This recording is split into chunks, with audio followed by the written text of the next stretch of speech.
a Trump supporter with a crazy Trump supporter with a gun going wacky. We don't know. When two of the most influential voices on the planet, Joe Rogan and Elon Musk, both go silent about the same mystery, it's not coincidence. It's a signal.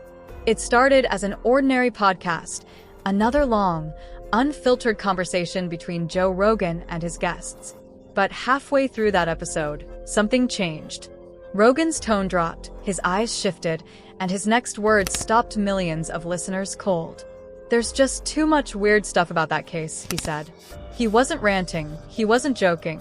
He was serious. And in that moment, Joe Rogan, a man known for saying the things no one else will, cracked open one of the darkest conversations of the year. The case he was talking about wasn't random.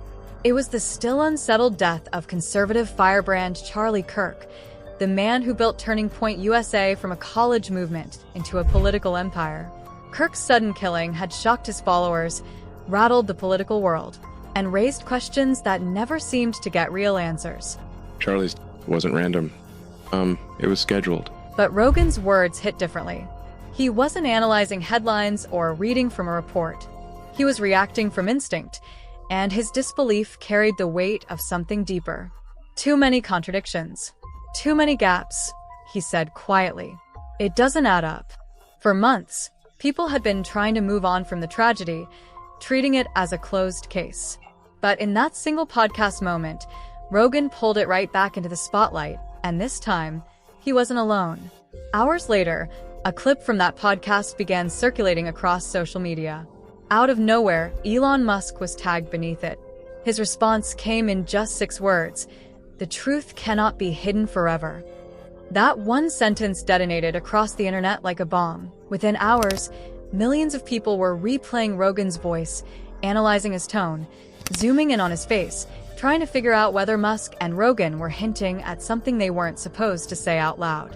Why would the world's richest man and the biggest podcaster alive both react to a story everyone thought was over? Was it coincidence, or was it something else entirely? TikTok, Reddit, YouTube, all erupted in the same instant. Clips slowed down, screenshots circled Rogan's smirk, Musk's tweet was broken into theories and timelines. He set it up in a way that, like, okay, you're saying something that's actually factually inaccurate, according to the narrative. Now, let's be real clear. Every detail became a breadcrumb. Some people claimed they were seeing the start of a revelation. Others thought it was a warning. Even mainstream news outlets couldn't resist. Headlines like "Musk and Rogan fuel conspiracy storm" dominated the trending pages. But the real frenzy wasn't about their words. It was about what they didn't say. Because for millions of viewers, the silence between Rogan and Musk felt loaded, intentional, coordinated. And then came the twist no one expected. People began noticing that every time Musk interacted with a post about the case, every cryptic quote, another pattern appeared. And at the center of that growing web wasn't Charlie Kirk himself, but his widow. Suddenly, the question shifted. This wasn't just about what happened on stage that day. It was about who had something to gain, and why two of the most powerful men on Earth suddenly seemed to care. When Joe Rogan first mentioned Charlie Kirk's name, there was no dramatic buildup, no headline tease. He said it the way people do, when something's been weighing on their mind too long to keep quiet. "I've been following this for months," he admitted, voice low, almost hesitant. "Too many things don't line up." That confession alone was enough to change the temperature of the room. His guest went silent.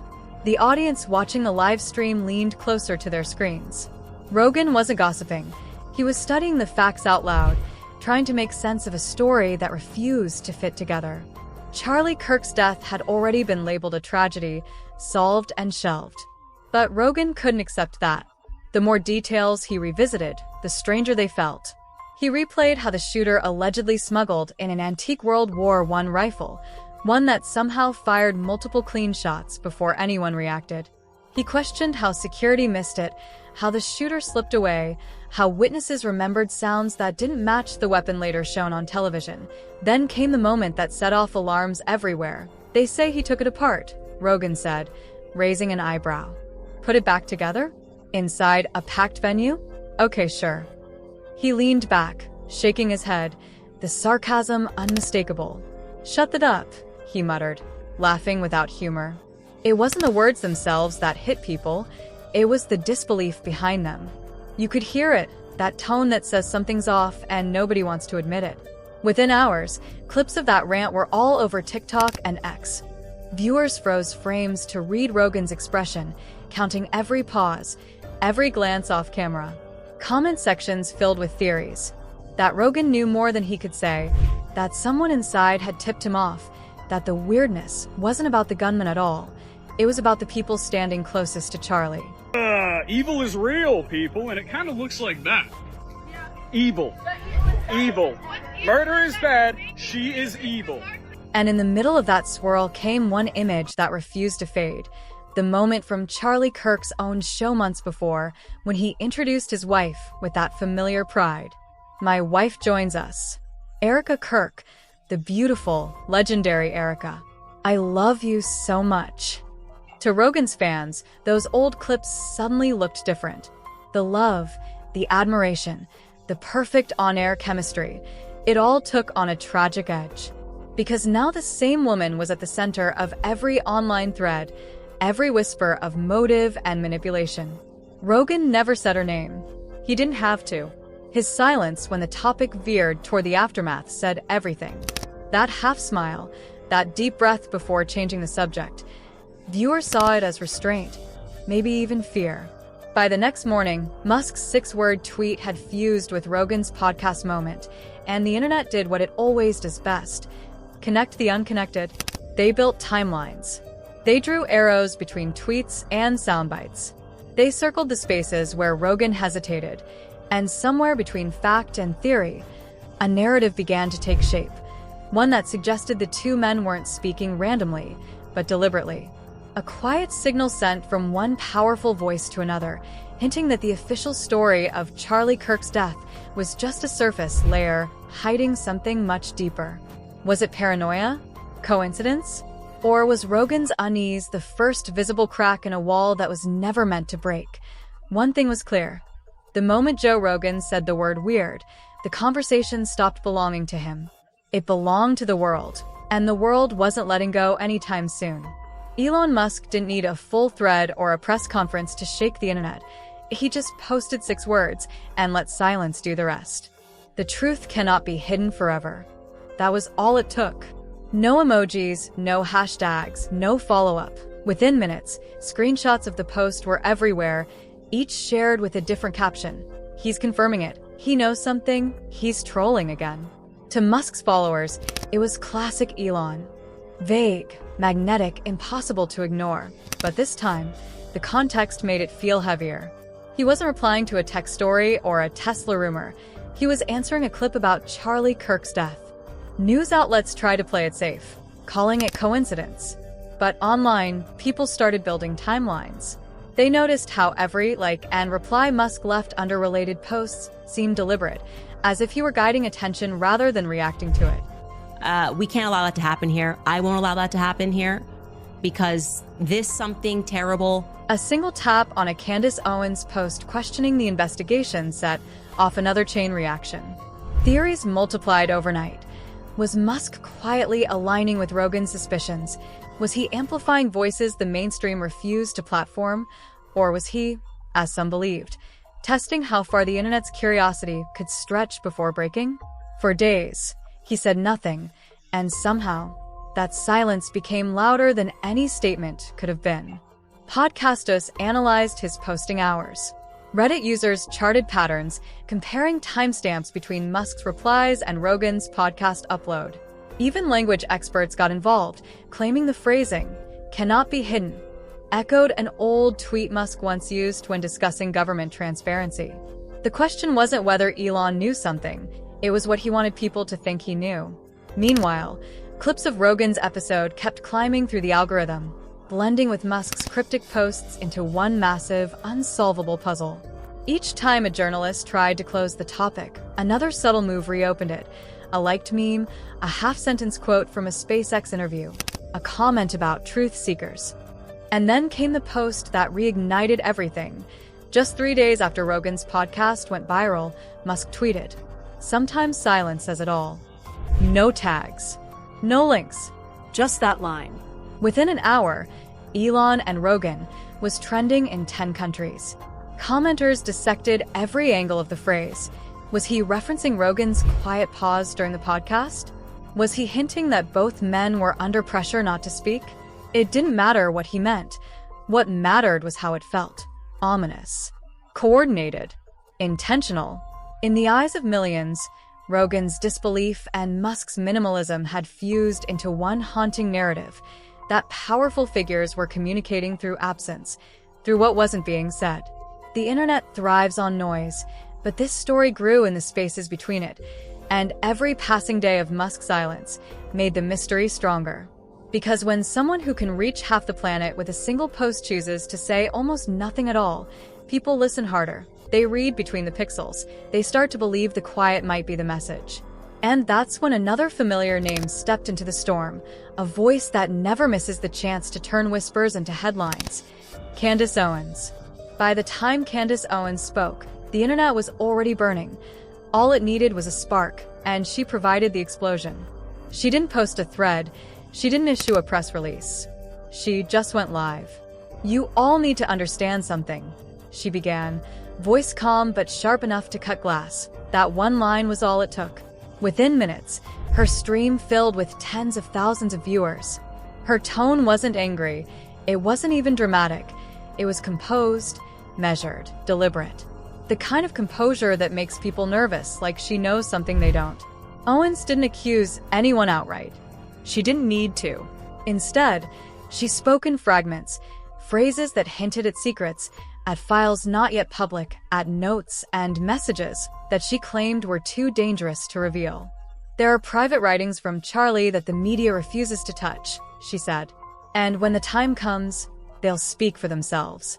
That sentence spread across social media faster than any clip from Rogan or Musk. Screenshots, reaction videos, podcasts. Everyone wanted to know what she meant by private writings. Within hours, the phrase had a life of its own. Charlie's notes, the widow's diary, the truth file, and in every version of the story, one name kept resurfacing: Erica Kirk. Candace never said the widow's name on air, but the insinuation was impossible to miss. Viewers began pulling old photos of Charlie and Erica, clips from their interviews, and posts from the Turning Point USA page. Every gesture, every smile was now under a microscope. What made it worse was the timing. Owens' live stream came just days after the Turning Point board announced Erica Kirk as the new CEO, a move presented as an act of legacy and love. But in the eyes of a suspicious public, it looked like a promotion wrapped in tragedy. Candace didn't call it foul play. She called it too convenient. The comment section erupted. Some cheered her bravery for speaking what others wouldn't. Others accused her of exploiting grief for clicks. But whether people loved or hated her, they couldn't stop watching. That night, Candace's name trended alongside Rogan's and Musk's point. Three voices, three vastly different platforms, all pointing toward the same question: what really happened to Charlie Kirk, and who benefits from the chaos? By morning, the theories had multiplied. Some believed Owens had seen something concrete, that Charlie's notes contained a warning about people in his inner circle. Others said she was using vague claims to bait the media into chasing shadows. But then she did something no one expected. She posted a single photo, a cropped, blurry image of what appeared to be a handwritten page. The caption read only, "Patience. The truth always finds its way." That was it. No explanation, no follow-up. But the handwriting, the smudges, the slant of the letters, they looked personal, intimate, real. Enough to make even skeptics pause. Suddenly, the internet wasn't asking if Charlie had written something. It was asking what he'd tried to say. For some, Candace had just dropped the first piece of evidence in what could become a national scandal. For others, it was performance, part of the never-ending digital show where emotion outpaces fact. But one truth remained. Rogan raised the first question, Musk turned it into mystery, and Candace Owens, she gave it a heartbeat. By the next morning, Charlie's diary wasn't just a rumor. IT was an obsession. Across every platform, from Reddit threads to TikTok breakdowns, People were trying to decode a mystery that no one could even confirm was real. The blurred photo Candace Owens had posted, the supposed note from Charlie, became the most analyzed image of the week. Viewers zoomed in until the pixels cracked, convinced they could make out faint words hiding between the smudges. Some claimed they saw the phrase, "I can't trust anyone." Others swore they spotted initials, Ike, scrawled in the corner.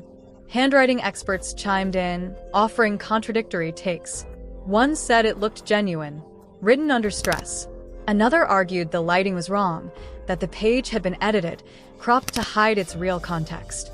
But none of that mattered, because the more uncertain the evidence became, the stronger the story grew. Creators began posting timelines linking the supposed diary entry to Charlie's final days. They compared flight records, text messages, and old interviews, each one treated like a clue in a digital treasure hunt. By the weekend, entire YouTube channels were dedicated to dissecting the trust note.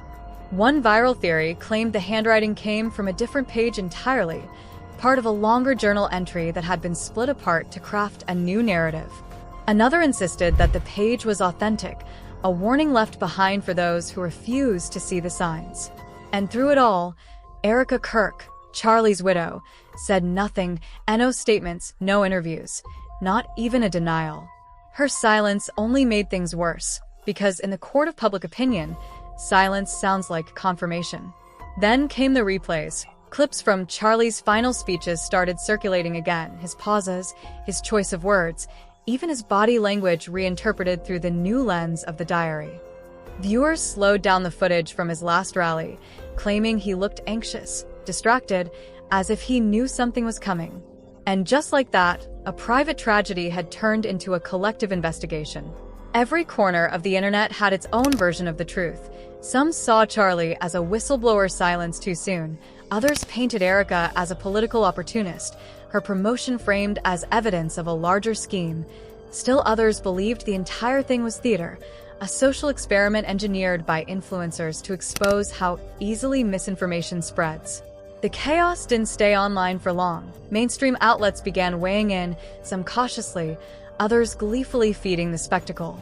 Headlines read, "Candace Owens claims to possess Kirk's final writings." Rogan and Musk stir questions around political cover-up. Each report blurred the line between fact and speculation just a little more. And in the middle of it all, Rogan's original clip resurfaced again. Viewers noticed something they'd missed the first time. That moment when he hesitated, took a deep breath, and almost said something else before cutting himself off. "Man," he muttered, shaking his head, "I almost texted someone when it happened." That single line reignited everything. Who was he going to text? Was it Musk? Owens? Or someone tied directly to the case itself? Theories multiplied like wildfire. Every new angle pulled more people in, turning strangers into amateur detectives, skeptics into believers. And the more people talked, the more powerful the silence of those at the center became. Rogan stopped commenting. Musk went quiet. Candace disappeared for days.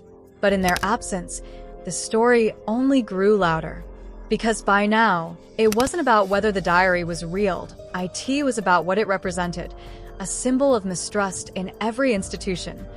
A reminder that in the digital age, mystery moves faster than truth. And that's when the internet coined a new phrase for what was happening, the triangle of silence. They didn't plan it. At least, that's what everyone believes. But somehow, Joe Rogan, Elon Musk, and Candace Owens became the three corners of a storm that nobody could control, a triangle of silence, shaping one of the strangest sagas in modern media.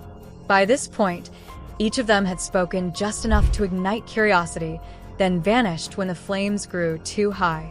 Rogan had gone back to his usual schedule, recording new episodes as if nothing had happened. Musk returned to posting memes and engineering updates. Candace posted family photos, refusing to address the diary again. And yet, their silence was deafening, because the audience, millions strong, scattered across every corner of the internet, wasn't ready to let go. Every quiet day felt deliberate. Every absence became another clue. The internet wasn't just watching them anymore, it was waiting for them. TikTokers slowed down Candace's old live streams, pointing out how her eyes shifted whenever she mentioned trust. Reddit threads tried to predict when Musk would like another related post, mapping his online movements as if they were signals in a code. Rogan's fans listened to his new episodes frame by frame, hoping for a single sentence that might confirm their theories. But none came. And maybe that was the point. For the first time in years, 3 of the loudest voices in culture had gone quiet about the same thing. That collective restraint felt heavier than any headline, like a pact. Sometimes, Musk had written, "Silence says it all." By now, that phrase had outgrown the tweet. It became a mantra for everyone trying to decode what was real and what wasn't. Some called it manipulation, a psychological trick to keep audiences addicted. Others said it was protection, that certain truths were too dangerous to speak aloud. Whatever it was, it worked, because months later, people were still talking about Charlie Kirk's diary, a piece of paper no one had ever verified, tied to a mystery that may never have existed. And yet, it felt more real than anything on the evening news. In one viral clip, a creator summed it up perfectly. It's not about what they know. It's about what we're desperate to believe. Maybe that's why the story refused to die. It wasn't built on facts. It was built on momentum. Each pause, each cryptic gesture, each unsent message became part of something bigger, a story the audience helped create. And that's the paradox of the digital age. We claim to want truth, but we chase mystery. We demand transparency, but we worship secrets. We scroll, we analyze, we share, convincing ourselves we're uncovering something, when in reality, we're building it together, one repost at a time. In the end, maybe Rogan never meant to start anything. Maybe Musk was just being Musk. Maybe Candace was teasing a truth that never existed. Or maybe, just maybe, they understood something the rest of us didn't. That in a world addicted to noise, silence is the most powerful message of all. Because in this world, you don't have to bury the truth anymore. You just have to bury it in content. And so, as the chaos fades and the algorithms move on, one haunting question lingers in the quiet spaces they left behind. Was the truth ever hidden? Or did we simply stop knowing how to see it?